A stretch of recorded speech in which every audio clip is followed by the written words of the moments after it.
Right, I'd like to thank the Sharing Philosophy Foundation for inviting me here. So, I'll start off more or less. Yeah.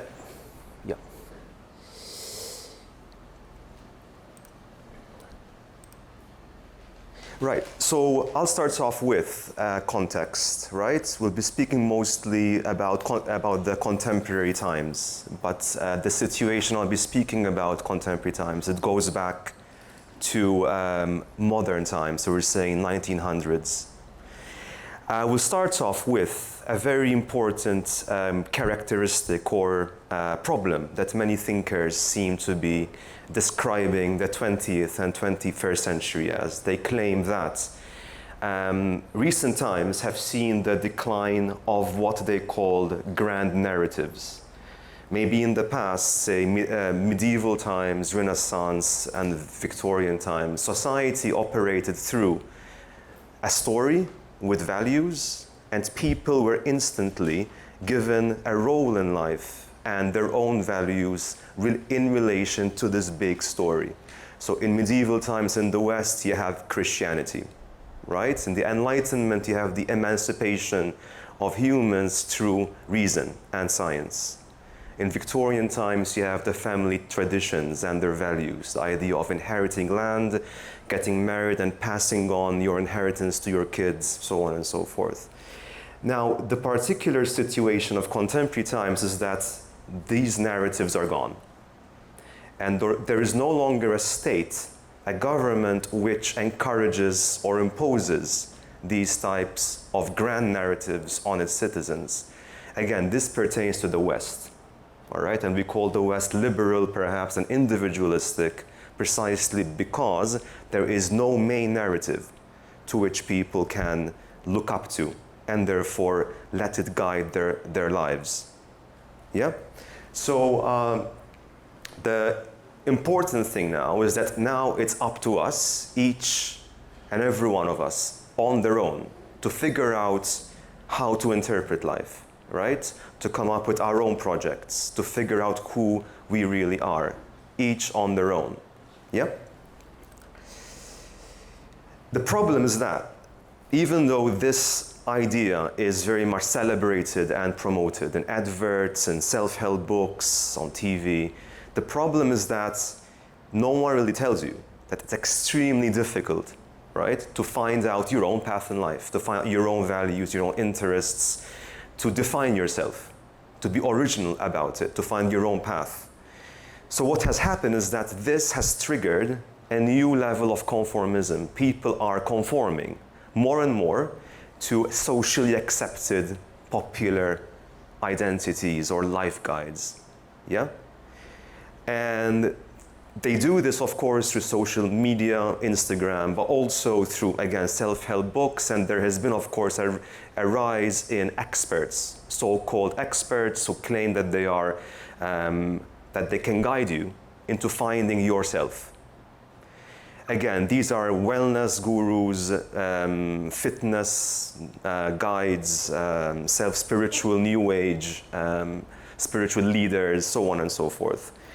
And people tend to look up to them, right? And turn their life, have their life revolve in meaning according to what they are telling them. So again, weirdly enough, despite the admirable ideology of trying to figure out your own path in life, people are conforming, it appears, more and more to these popular life guides that these gurus and psychologists are trying to promote. Now, there is nothing wrong with this. It's okay to sort of to train, at the gym, to believe in some spiritual world. It's fine. The problem is that when people get obsessed too much with these life guides, they tend to very often marginalize other factors about life, especially other people, being sensitive to the other, and society with its politics. In fact, there has been a decline in interest in politics in this day and age, as people, each on their own, focus on their own personal life, on who they really are or who they must be. So there is this self-absorbed nature which is increasing, it's augmenting more and more, at the expense of being aware that there are other things which transcend us, such as society and its institutions, which needs to be factored in our ways of life. Why? Because it's a part of our world. Yeah?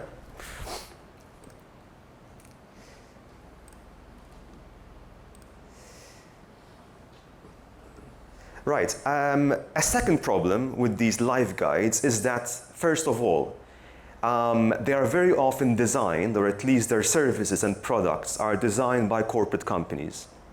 And this is done, of course, to maximize profit. Also, even if they're not designed, of course, very often their gurus are unconsciously promoting the interests of corporate companies, very often, not always. Even if they're not so, many of these life guides are inherently influenced a lot by consumer culture.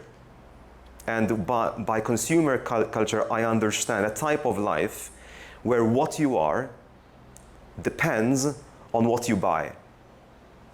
Right? Consumer culture, it revolves around identifying yourself according to the products that you own. And of course, this has to do a lot with fashion. Okay, what are the fashionable things at the moment? If you purchase them, of course, that will make you different from the others. And therefore, you can express your special nature, so to speak, through such products. So these life guides very often are very much embedded in this kind of culture, in the consumer culture. They're also very often promoted by companies to profit, right?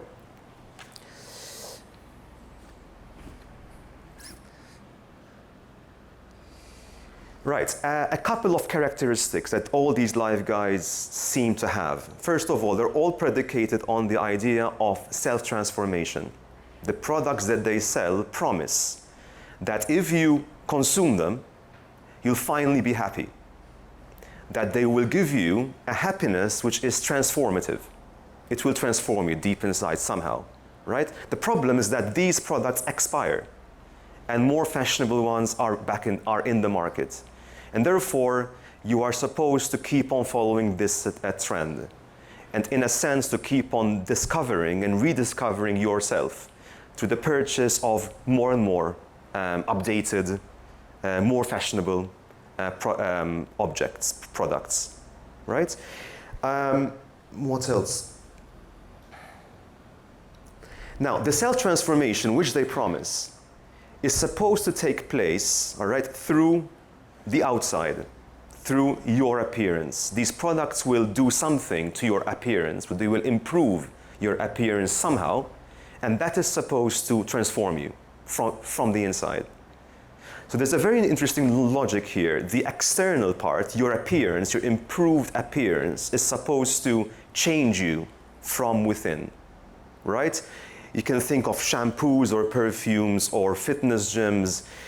Self-transformation is based on external modification or enhancement, and that is supposed to somehow transform your inner self.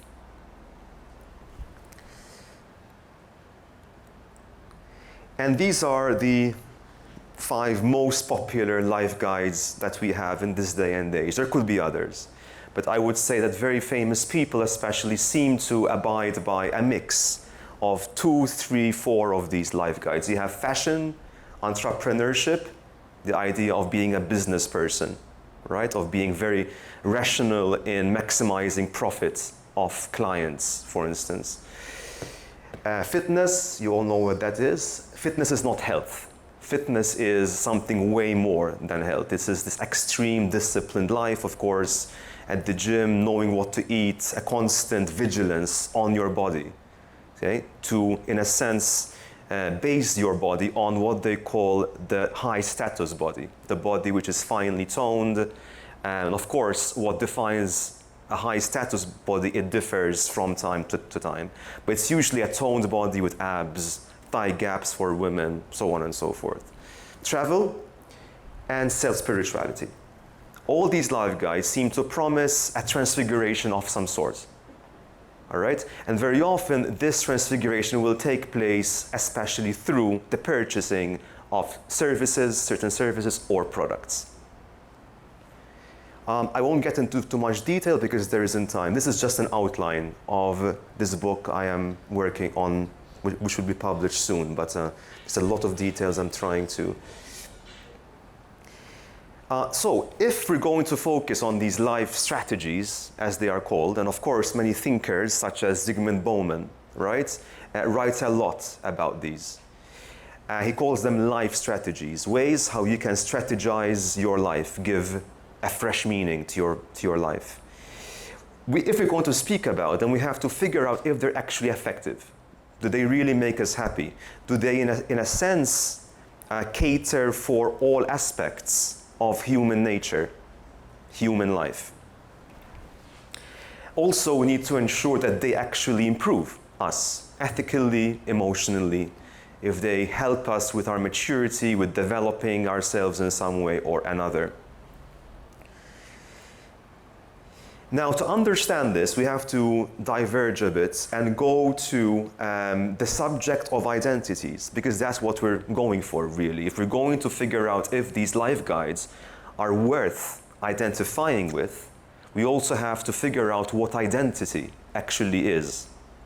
Now, current research seems to agree on the fact that a self-identity is basically a story which you tell yourself. So it's a story, it's a narrative which bases itself on certain experiences you had and links them together into a narrative of cause and effect. This story is based on certain themes, what psychologists call themes or values, which you would have chosen for yourself, but these values are very often promoted in your society. Some people prefer to have the value of affirmation, self-assertion, self-affirmation. So their life story will be about being a leader, taking matters in your own hands, being in the control, self-improvement, etc.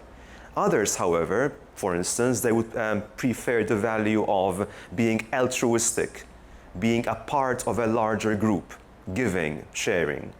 So every one of us has certain values. Some prefer some values more than others. We can have more than one, of course.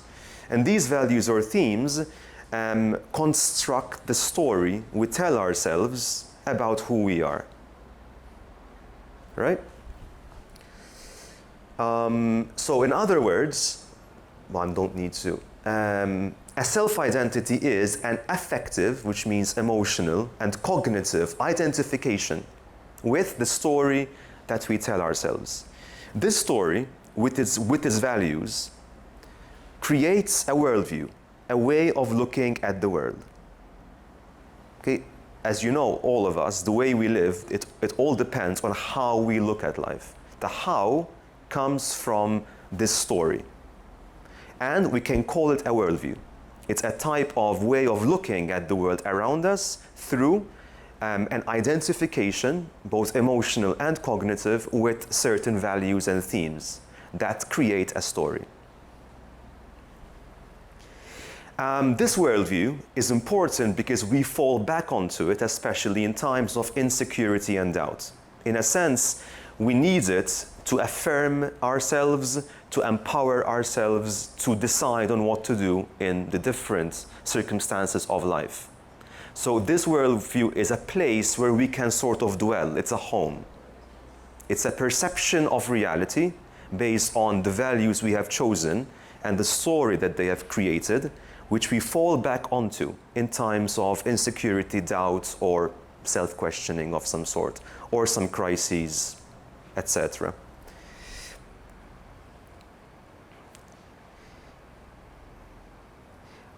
Right, now,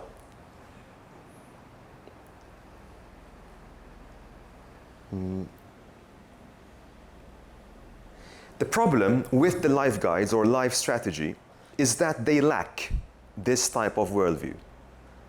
And the bigger problem is that people seem to be confusing them with identities, whereas they are simply, more or less, as we'll be seeing later on, lifestyles.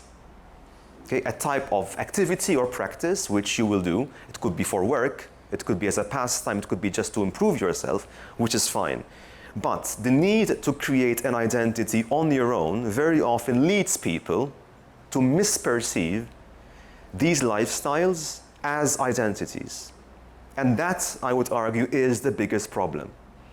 Okay? When we think that their narrative, their own story, which they promote, is precisely a worldview which we will abide by. Now, as I'm saying here, the ready-made popular life strategies that many people today take as identity types seem to lack the criteria that have been established as constituting a successful identity. This is perhaps due to their inherent design, which cannot be extricated from the prevalent influence of the consumer culture of our times, whose logic they have absorbed. Now, I'll get into more detail about this soon. First of all, how are they different from identities, from a narrative identity? First of all, their narrative is based on objectives. One objective or more, an objective which is self-gratifying above everything. So their narratives are very linear. They're strictly targeted towards a futural point, which will be your goal. Once you acquire that, a new goal comes up, and then a new goal after that. And of course, it's a great narrative for people to keep on buying and purchasing the services that the gurus and the market promote. Right? So they don't really have a worldview, a dwelling where one can inhabit in times of need. Instead of dwelling in a worldview, they're very much focused on seeking, on aspiring for a futural goal. Now, when you turn this into an identity, when you confuse this with an identity, what are the results? Well, some of them are quite, well, not exactly admirable. For starters, right? The life strategies are strictly based on yourself. They're all about you. How can you transform yourself? What is the best version of yourself you can find, etc. They completely disregard, at least very often, the other and politics. So they don't really factor these other facets of life. It's all about evolving towards a point, and this point is simply you, but transformed in some way or another. As I'm saying here, if they are precisely strategies oriented towards the achievement of an objective, then the mindsets that they provide for us are not focused on a dwelling, inhabiting a worldview, but a seeking. They are heavily reliant on practices and experiences. Their stories are not so detailed. They are not so substantial. They're more focused about methods, procedures, and practices, how you can better reach that objective, which is supposed to change you into someone better. Now I'm going to show you two quotes by two major thinkers, one a sociologist and the other a philosopher, who define very well what a lifestyle is. All right? So, Anthony Giddens in Modernity and Self-Identity, and he designates a lifestyle as the following. A lifestyle can be defined as a more or less integrated set of practices which an individual embraces, not only because such practices fulfill utilitarian needs, but because they give material form to the particular narrative of self-identity. Lifestyles, he says, are routinized practices, right? The routines incorporated into habits of dress, eating, modes of eating, and favored milieu for encountering others. But the routines followed are reflexively open to identity. All such choices of action are decisions not only about how to act, but who to be. I'll explain this better shortly. And then there is this other definition of a lifestyle by Mike Featherstone in his book Consumer Culture and Postmodernism. And he says the following: rather than unreflexively adopting a lifestyle through tradition or habits, the new heroes of consumer culture make lifestyle a life project and display their individuality and sense of style in the particularity of the assemblage of goods, clothes, practices, experiences, appearance, and bodily dispositions they design together into a lifestyle.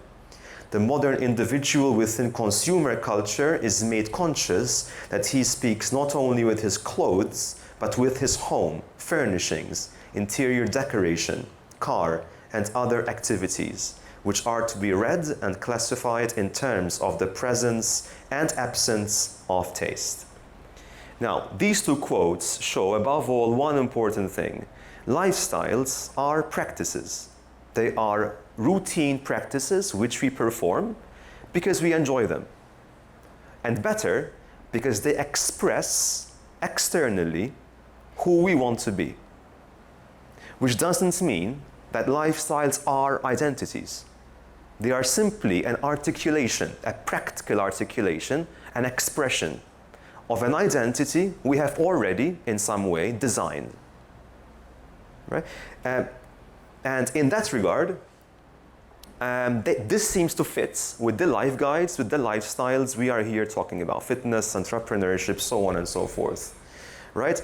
Because these life guides reflect lifestyles. They focus on practices, on methods, on how one can improve oneself. They are not really identities. If by identity we understand a worldview which we create through a story based on certain themes and values.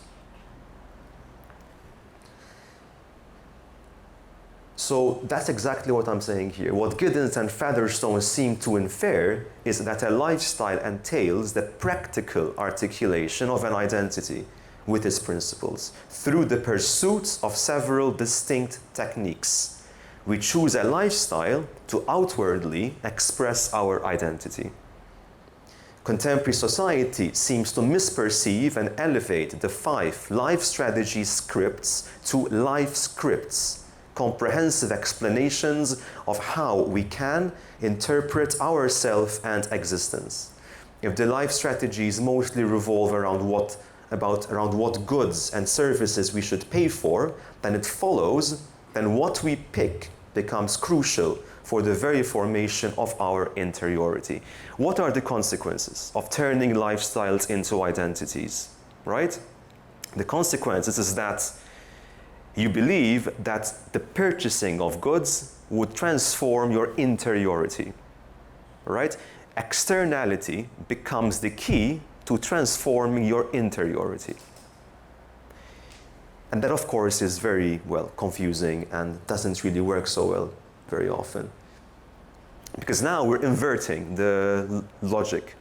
Lifestyles are the practical external expression of who you are deep inside, but when you turn lifestyles into an identity, you're saying that, these practices will define who you really are. You're inverting the logic there. And very often, it's not, of course, sufficient. It's inadequate as an expression of our interiority. So now I would like to propose a sort of model for perhaps a better way how one can interpret identity. Of course, in doing so, I'm not trying to impose a particular belief or a particular identity of any kind.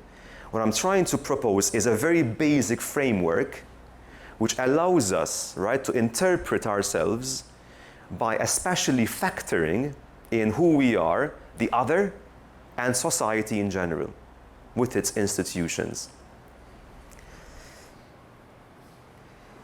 So, first of all, the market is obsessed, in promoting the search for identity.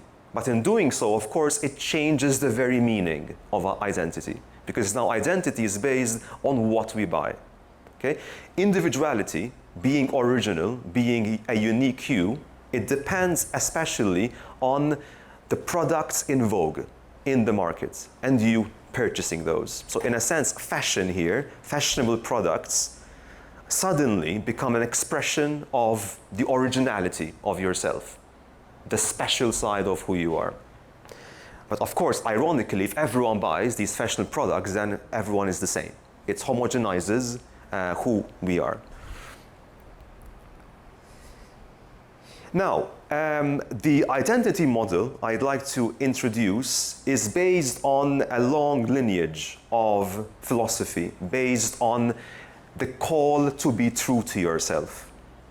Right? And here I'd like to go a bit back in time to thinkers such as Saint Aquinas, right? Among others, who famously, and Rousseau, Jean-Jacques Rousseau, who famously claimed that all of us have some form of inner voice, which tells us or helps us decide what's morally good and what's morally bad. Of course, for Aquinas, this inner voice is our access to God. Yeah, they call it conscience, they call it the inner voice. What's more important is that this voice calls us, it summons us. Right? In a sense, our deepest self here is inextricable, can't be separated from the summons, the call to be a good person. Now, this form of thinking, it develops until we meet the philosopher Gottfried Herder. Herder took it to a whole new level. Okay? For him, the call to be yourself, the call to be a good person, stops being about morality, moral and immoral decisions. It becomes about identity. Right? We all have, he says, an inner voice which calls us to be true to ourselves. And to be true to yourself means that every person has their own particular path in life, their own inner voice, and that path towards following what the inner voice is telling you is different from that of another person. So the call to be yourself can't be imitated. There are no models. You cannot model it on anyone else's. Everyone has their own private calling. Yeah? And I have to read the quote here because it's extremely, well, acute in this respect. So Herder says the following: there's a certain way of being a human that is my way. I am called upon to live my life in this way and not in imitation of anyone else's. But this gives a new importance to being true to myself. If I am not, I miss the point of my life. I miss what being human is for me. This is the powerful moral ideal that has come down to us. It accords crucial moral importance to a kind of contact with myself, with my own inner nature. And then it greatly increases the importance of the self-contact by introducing the principle of originality. Each of our voices has something of its own to say. Not only should I not fit my life to the demands of external conformity, I can't even find the model to live by outside myself. I can find it only within. Being true to myself means being true to my own originality, and that is something only I can articulate and discover. In articulating it, I am also defining myself.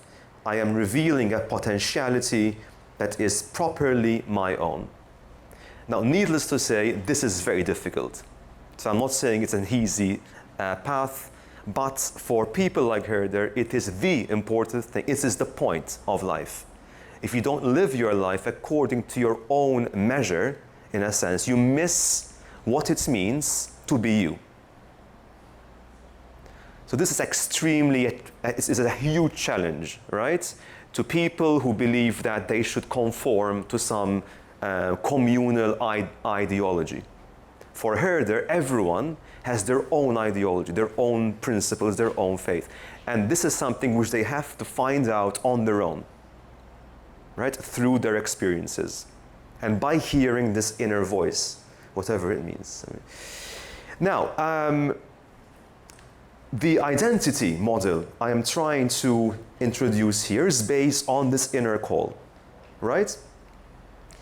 The inner call in this model of self-identity calls us to be authentic, which means to be truly who we are, original, to our own nature, each of us on their own.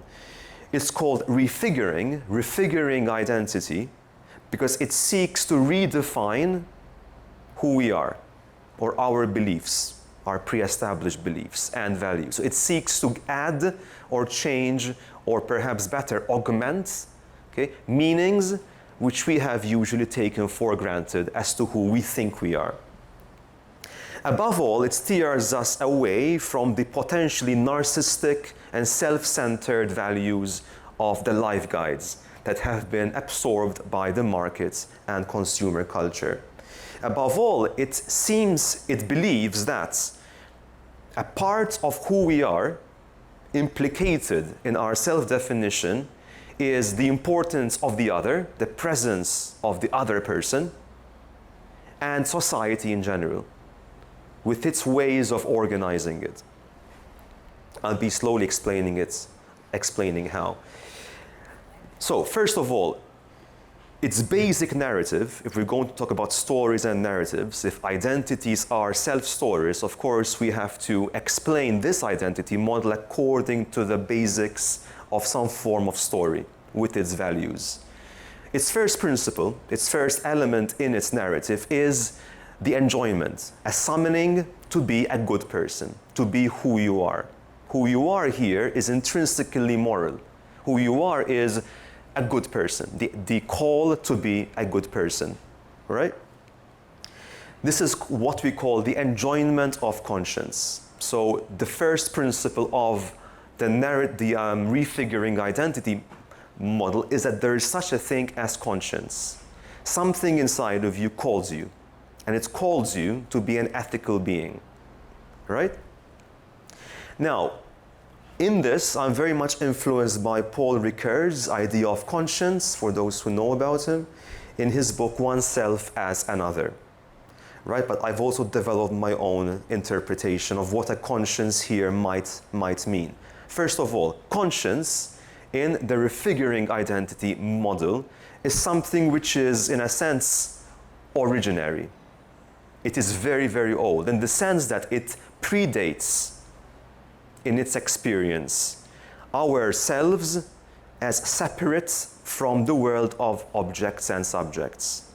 So the experience of conscience does not presuppose you as an individual separated from others and from the objects around oneself. Conscience is before, it's older than ourselves as individual subjects, right? Number two, conscience, it describes a bond with an interior presence, a voice that calls you, and that you can't be dissociated from that voice. A conscience involves two elements that are, in a sense, related to each other. One cannot exist without the other. Conscience means the calling of a voice. We don't know what the voice is. Some say it's God, some say it is the presence of the other person inside of you. Some say it's your ancestors, some say it's genes. It doesn't matter. No one really knows. Unless, of course, you're involving conscience in religion. In this case, I'm not. So the voice is unknown. But the voice calls, and the calling is toward a type of self within ourselves. What Simon Critchley calls the ethical subjectivity, right? So a conscience is a summoning of a self inside of you toward living a good life. This self and this call, once again, predates our separation as subjects from the objects and other people in the world around us. Number three, this ethical subjectivity is circular by nature, which means that it involves two aspects and one cannot do without the other. The voice calls the self, and the self affirms the voice. If the self doesn't affirm the voice would not really exist. Its demand would not exist, right? But if the voice does not call, then there is no ethical self, which is called. So voice and ethical self belong together. One can't do without the other. And this is what we call not a vicious circle, but a virtuous circle, right? The call needs to be approved by the self. If it's not, it can't exist. The self needs the call to summon it. So one needs the other. Okay? If you deny the call, or if you have a mindset which denies the call, then there is no such thing as conscience. So it involves two elements inseparably bonded with each other, and if one of these elements does not exist, then the whole thing is gone, right? The voice is very intimate. It's more intimate than our self-knowledge, than the knowledge we have of ourselves. It is so intimate that it can be uncomfortable. In fact, as Critchley would have it, it's so intimate it can't be understood. It is too intimate. It touches you in the rawest spot. And because we cannot really understand where the voice is coming from, what nature it entails, Critchley defines it as an intimate foreignness. It's a kind of otherness inside of us. Paradoxically enough, something which is very intimate with you is something which really can't be understood. It's too proximate to you, and so you can't really put your distance from it and seek to understand it, at least in a cognitive or emotional way. To understand something, you have to achieve a sort of distance from the object in order to study it and analyze it. But with conscience, it's too violent, it's too close to you, and therefore, in a sense, it is foreign to you, precisely because it's too close to you, too intimate for you. Number 4, the call asks only a single thing very often, and this is the wish to live well. Now, what this means is a different story entirely, but it calls us to live a good life. The call is not really an order, it's a wish. It's an optative wish, right? At the same time, it's very, I wouldn't say authoritarian, but it's very strong. That wish is quite intense, which leads us to address it with the word, at least this is what Ricoeur would say, thou. Thou means a respectful address towards this voice.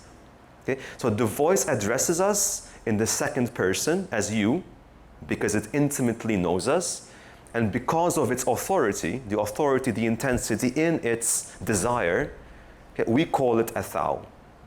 Again, this is just the experience that we have. We don't really directly call it a thou, but it's the feeling which we get when perhaps we're called by conscience. Which means that our self-esteem would be then based on the voice, on how well we abide by what it is asking us, and hence the devastating sometimes guilt or remorse at not having followed the good way, the good life in some of your choices. Right? So self-esteem here would mean the extent of how much you have listened to your inner voice. And lastly, conscience is also something which we suspect. Why? Because we don't know what it is, if it exists. It comes from no foundational claims at all. It's asking us things that there are no foundations for, no reasons for. It simply asks us to live a good life. And sometimes we say, well, is it even there? Maybe it's just self-projection. Maybe it's simply the voice of our parents inside of us, right?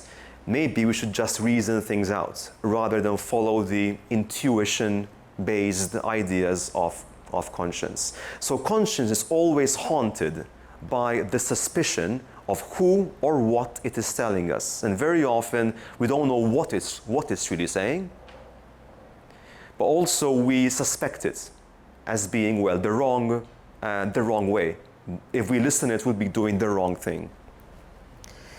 At the same time, we have an intuitive faith in it, all right? And this kind of faith, it surpasses understanding. We can't rationalize it, but it's there. Sometimes we do seem to have this sort of belief, a strong conviction that conscience is the path to go. Just as we also very often disregard its claims. Now, what is the good life telling us? What is the objective, the goal it is asking of us? And this here we go to Aristotle and Ricoeur again. It tells us to live the good life, and I would add to that, in relation to this refiguring identity model, the good life is the following. The good life with and for others in just institutions. So the refiguring identity model has a story. And the basics of the story involve the call, the inner call to live the good life with and for others in just institutions. Right? Now, what does this mean? You all know with and for others in just institutions means here we're involving politics, such ideas as fairness and justice, tolerance, helping others, so on and so forth. But perhaps the first part is not clear enough. The good life here means on its own, okay, so not in relation to the rest of the quotes, means the life plans that you have for yourself. All the dreams and ambitions and aspirations that you have, and by which you judge or assess your choices. So the good life here is the more selfish part, which is also important. Whereas the rest involves that life, those life plans, with as well the life plans of helping others or keeping others in mind, as well as ideally engaging on some level with politics. This is what we call the good life schema. It's a basic outline of the objective that this identity is trying to address. It is basic because it aims to be flexible and adaptive. We can, in this case, define it in many ways, depending on our characters, our past experiences, our values. So the idea of the refiguring identity model is that it just provides a skeletal framework which we can then use to articulate, express our own experiences, our own values, our own beliefs. So it guarantees, in a sense, a flexibility and adaptation to whoever we are as individuals, because of course we're all different. So yes, so this telos, this objective, encourages us to revise and possibly alter, right, our objectives in accordance to its triadic model. It allows us to devise ideals derived from our own particular personality, history, and culture, as well as our own needs and interests. Now, this is not enough, because if we say, all right, this refiguring identity model is based on the conscience to lead the good life, it still exposes that framework to possibly hedonistic or selfish or self-centered interpretations. We can easily twist the meaning of this framework to mostly understand it in terms of just ourselves, or using others for our own benefit. Which is why I include what I call the 5 virtues, right? There are 5 virtues which I thought about, and which in a sense construct the fundamentals of this narrative of conscience. Now again, what's a virtue? A virtue is an excellence of character. It's a quality in your character which in some way is oriented towards some aspect of ethical behavior. So a virtue is an excellence in character, a quality which is related to an ethical life. So for instance, kindness or generosity, tolerance, so on and so forth. Every virtue in this identity is a mindset. It's a way of looking at the world. And each virtue of these 5 expands as well as empowers the others. So you can't have one without the others. In a sense, they have a symbiotic relationship, as I'll be explaining. And here are the 5 virtues: exposure, imagination, practical wisdom, acceptance, and hope. Some of these are not usually considered to be a virtue. However, here, they are virtues because all of them offer a particular way of affirming, right, the other in experience. All of them are, in a way, a type of sensitivity towards what is not us in experiences. In a sense, they are types of mindsets which try to look at your life, at your experiences, but as much as possible on their terms and not ours. So they try to affirm what I call the foreign in experience, not just people, any experience which we deem important. So any experience which we think is important in terms of acting on or trying to understand, these 5 virtues help us or encourage 5 different ways how we can affirm, okay, or look perhaps in a simpler way at that experience from an angle that is other to our self-interests or perception. So in a sense, they all in their ways defamiliarize what is often seen as familiar. They try to see an experience on its own terms and therefore, as in many ways, perhaps undermining or questioning what we believe in already. Now again, I can't get into much detail about what these 5 virtues entail. I would say exposure is giving yourself entirely, okay, to what is foreign in an experience. Imagination, you all know what that would be. Practical wisdom is a kind of common sense, a type of way of assessing or judging an experience based on rules which you make up, which you have to make up on the spot. But I can't really, because there is no time. Acceptance and hope. What's important is that each of these virtues are different mindsets. They're different ways how we can affirm, okay, try to, how would I say, expose ourselves to what is not us in experiences. Whether it's a person, whether it is looking at a tree, whatever the experiences are. If we think they're important, then this model would tell us, well, maybe it's good then to regard that experience through the mindsets of these 5 virtues. So I'll read this. The mindset of each virtue extols a type of affirmation or susceptibility to what is other to us in the outside world. In doing so, they let other realities reveal and impress themselves upon our self-enclosed reality, revising it for development if needed. Now, why did I choose these 5 virtues? It seems perhaps to people that I just randomly chose 5 virtues which suit me, and these 5 virtues were chosen because they are actually derived from 5 popular values seen in the life strategies themselves. So fitness, entrepreneurship, self-spirituality, fashion, so on and so forth, all promote 5 popular values. The problem with these values, even though they're admirable, is that again, they're very self-centered.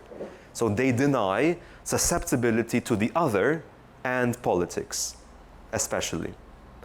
And these 5 values are the following: open-mindedness. You see them a lot in fitness slogans, these like messages, be yourself, be creative, etc. Even in mobile phone adverts, they're very often there. So openness and creativity, instrumental reason, surrender, and desire. These are 5 popular values. We see them a lot in advertisements, on billboards, fitness slogans, so on and so forth.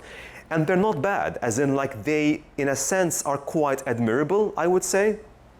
Many thinkers seem to think that these values are the result of ways how we can cope in a situation, in a new reality, where ambiguous and uncertain situations are now so common. So these are values which help us deal with ambiguous, insecure, critical experiences, which apparently for many thinkers are the new normal. And perhaps it's because it's the result as well of an absence of grand narratives. So these values don't just seek to escape, they seek to help us expose ourselves to the uncertainty of life and, in a sense, derive from that uncertainty a source, perhaps, of development. So they try to see the best in problematic types of situations, which tend to otherwise maybe undermine our self-faith, our faith in ourselves. So these are values which are supposed to help us cope with the unknown in life, which is now very common. If we watch the news, the global crisis, so on and so forth. And they seek to derive from otherwise negative experiences positive, at least vibes, or ways how we can develop ourselves. And again, the problem here is just that they don't include the other very often and the wider environment of our community.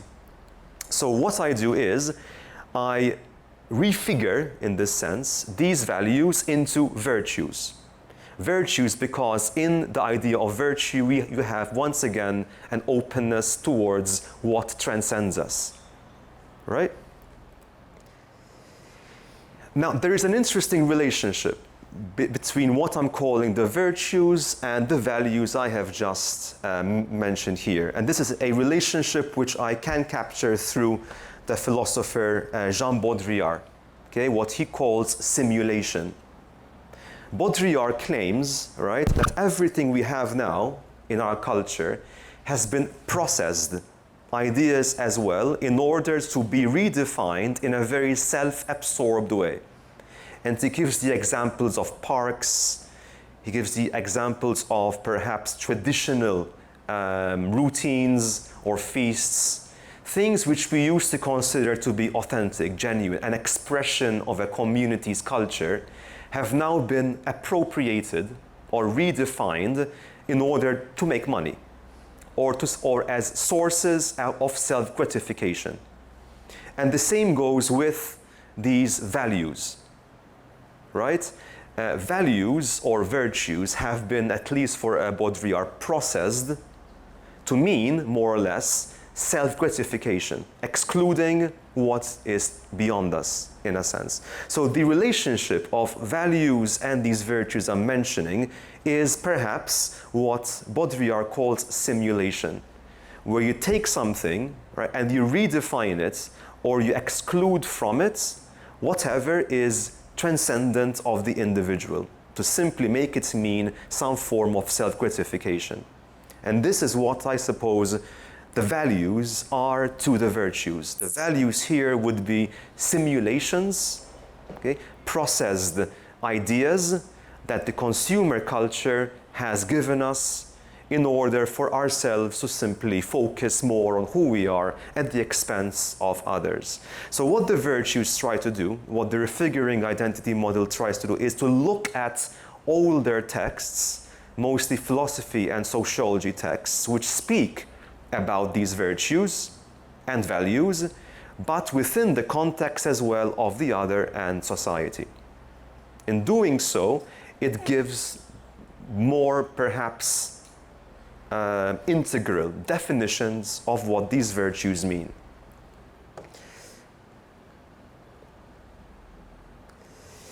So the refiguring identity seeks to retrieve what it broadly considers to be the value's authentic significance by drawing on a few select philosophical writings that explore faculties, values, and virtues that bear a respective similarity to them. It draws attention to the particular modes of affirmation that these qualities all demonstrate in relation to the outside. All right? And then in directing these virtues towards the good life, it gives them the ethical dimension. So basically the framework of this narrative model would be the call of conscience, okay, asking us to lead the good life, okay, through these 5 mindsets of exposure, hope, imagination, practical wisdom, and the other I forgot right now. Anyway, there are 5 of those. So in short, right, through the refiguring identity, openness, which is now a very popular consumer culture value, is refigured, is redefined, in other words, as exposure, right? And creativity is refigured as imagination, instrumental reason is refigured as practical wisdom, surrender is refigured as acceptance, and desire is refigured as hope. Unfortunately, I can't, define them in much detail at the moment. So all virtues are aspects, different facets of one decision that you make in relation to an experience. All of them seek to affirm in their own way the foreign in this experience. But they all compose one decision which you make, upon which you act. Okay? Ideally for the benefit of that experience. What they do through this decision is that they put our judgments and assumptions at risk in order to try to experience that event as much as possible on its own, in its own nature, and they do so in a synchronous way. All right? They are compatible in that sense, or they should be, in such a way that they should all be balanced out in that choice which we make towards experience. And this decision, perhaps, can be described as the following, right? Because I hope for a better life, or the good life, I expose myself to the foreign in experience, and yet I imaginatively reconcile myself with it, as well as discover to practical wisdom what moral projects need to be done at its behest, while all along accepting it as always foreign to me.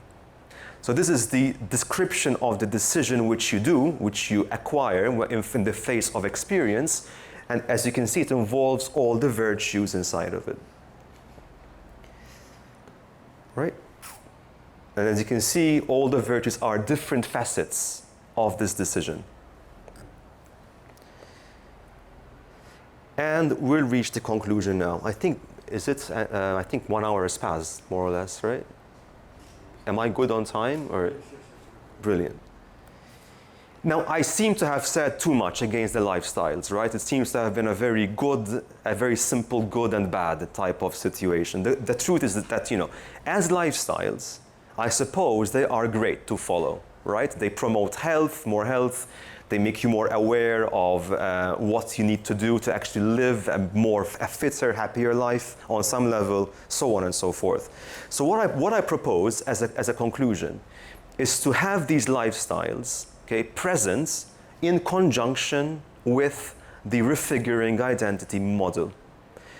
As you know, part of what the good life means in this model is also those private life plans which you have in mind, okay, in order to be, at least in your case, a happier person. So there is a part of the good life schema in the identity model that is defined by your personal projects.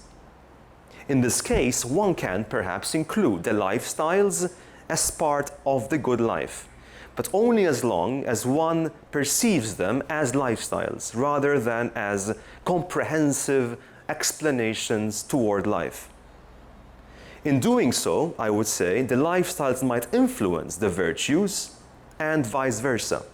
The lifestyles can also serve, okay, the good life schema. As you know, a lot of businesses perhaps and a lot of fitness activities, for instance, are done for the benefit of some charity, to help some children in need, so on and so forth. So the lifestyles can, in some way, be merged or related, perhaps the better word is reoriented, to serve perhaps the good life. They can also be pursued for their own pleasure, so for one's selfish pleasure, which is also fine, but as long, I would say, as they stay as lifestyles, rather than being confused with full-on identities, which define everything, including our values, as to how we should live. And I think that's pretty much what I had to say.